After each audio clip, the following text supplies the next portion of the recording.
Josué 8. L'Éternel dit à Josué, ne crains point, et ne t'effraie point.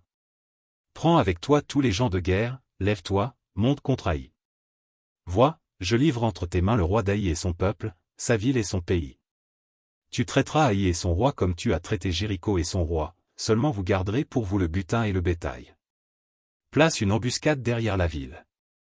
Josué se leva avec tous les gens de guerre, pour monter contre Haï.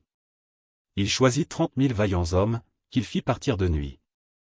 Et auxquels il donna cet ordre, écoutez, vous vous mettrez en embuscade derrière la ville, ne vous éloignez pas beaucoup de la ville, et soyez tous prêts. Mais moi et tout le peuple qui est avec moi, nous nous approcherons de la ville. Et quand ils sortiront à notre rencontre, comme la première fois, nous prendrons la fuite devant eux. Ils nous poursuivront jusqu'à ce que nous les ayons attirés loin de la ville, car ils diront, il fuit devant nous, comme la première fois. Et nous fuirons devant eux. Vous sortirez alors de l'embuscade, et vous vous emparerez de la ville, et l'Éternel, votre Dieu, la livrera entre vos mains. Quand vous aurez pris la ville, vous y mettrez le feu, vous agirez comme l'Éternel l'a dit, c'est l'ordre que je vous donne. Josué les fit partir, et ils allèrent se placer en embuscade entre Béthel et Haï, à l'occident d'Haï. Mais Josué passa cette nuit-là au milieu du peuple. Josué se leva de bon matin, passa le peuple en revue, et marcha contre Haï, à la tête du peuple, lui et les anciens d'Israël. Tous les gens de guerre qui étaient avec lui montèrent et s'approchèrent, lorsqu'ils furent arrivés en face de la ville, ils campèrent au nord d'Haï, dont ils étaient séparés par la vallée. Josué prit environ 5 000 hommes, et les mit en embuscade entre Béthel et Haï, à l'occident de la ville. Après que tout le camp eut pris position au nord de la ville, et l'embuscade à l'occident de la ville, Josué s'avança cette nuit-là au milieu de la vallée. Lorsque le roi d'Haï vit cela, les gens d'Haï se levèrent en hâte de bon matin, et sortirent à la rencontre d'Israël, pour le combattre. Le roi se dirigea, avec tout son peuple, vers un lieu fixé, du côté de la plaine, et il ne savait pas qu'il y avait derrière la ville une embuscade contre lui. Josué et tout Israël feignirent d'être battus devant eux, et ils s'enfuirent par le chemin du désert. Alors tout le peuple qui était dans la ville s'assembla pour se mettre à leur poursuite. Ils poursuivirent Josué, et ils furent attirés loin de la ville. Il n'y eut dans Haï et dans Béthel pas un homme qui ne sortit contre Israël.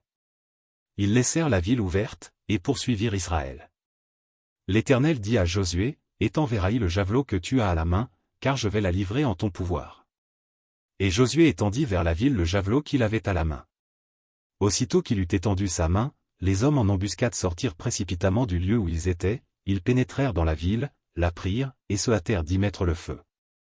Les gens d'Haï, ayant regardé derrière eux, virent la fumée de la ville monter vers le ciel, et ils ne purent se sauver d'aucun côté. Le peuple qui fuyait vers le désert se retourna contre ceux qui le poursuivaient. Car Josué et tout Israël, voyant la ville prise par les hommes de l'embuscade, et la fumée de la ville qui montait, se retournèrent et battirent les gens d'Haï. Les autres sortirent de la ville à leur rencontre, et les gens d'Haï furent enveloppés par Israël de toutes parts. Israël les battit, sans leur laisser un survivant ni un fuyard. Ils prirent vivant le roi d'Haï, et l'amenèrent à Josué. Lorsqu'Israël eut achevé de tuer tous les habitants d'Haï dans la campagne, dans le désert, où il l'avait poursuivi, et que tous furent entièrement passés au fil de l'épée, tout Israël revint vers Haï et la frappa du tranchant de l'épée. Il y eut au total 12 000 personnes tuées ce jour-là, hommes et femmes, tous gens d'Haï. Josué ne retira point sa main qu'il tenait étendue avec le javelot, jusqu'à ce que tous les habitants eussent été dévoués par interdit. Seulement Israël garda pour lui le bétail et le butin de cette ville, selon l'ordre que l'Éternel avait prescrit à Josué. Josué brûla Haï, et en fit à jamais un monceau de ruines, qui subsiste encore aujourd'hui. Il fit pendre à un bois le roi d'Haï, et l'Y laissa jusqu'au soir. Au coucher du soleil, Josué ordonna qu'on descendît son cadavre du bois, on le jeta à l'entrée de la porte de la ville, et l'on éleva sur lui un grand monceau de pierre, qui subsiste encore aujourd'hui. Alors Josué bâtit un autel à l'Éternel, le Dieu d'Israël, sur le mont Ébal. Comme Moïse, serviteur de l'Éternel, l'avait ordonné aux enfants d'Israël, et comme il est écrit dans le livre de la loi de Moïse, c'était un autel de pierres brutes, sur lesquelles on ne porta point le fer. Ils offrirent sur cet autel des holocaustes à l'Éternel, et ils présentèrent des sacrifices d'action de grâce. Et là Josué écrivit sur les pierres une copie de la loi que Moïse avait écrite devant les enfants d'Israël. Tout Israël, ses anciens, ses officiers et ses juges, se tenaient des deux côtés de l'arche, devant les sacrificateurs, les Lévites, qui portaient l'arche de l'alliance de l'Éternel, les étrangers comme les enfants d'Israël étaient là, moitié du côté du mont Garizim, moitié du côté du mont Ébal, selon l'ordre qu'avait précédemment donné Moïse, serviteur de l'Éternel, de bénir le peuple d'Israël. Josué lut ensuite toutes les paroles de la loi, les bénédictions et les malédictions, suivant ce qui est écrit dans le livre de la loi. Il n'y eut rien de tout ce que Moïse avait prescrit, que Josué ne lut en présence de toute l'assemblée d'Israël, des femmes et des enfants, et des étrangers qui marchaient au milieu d'eux.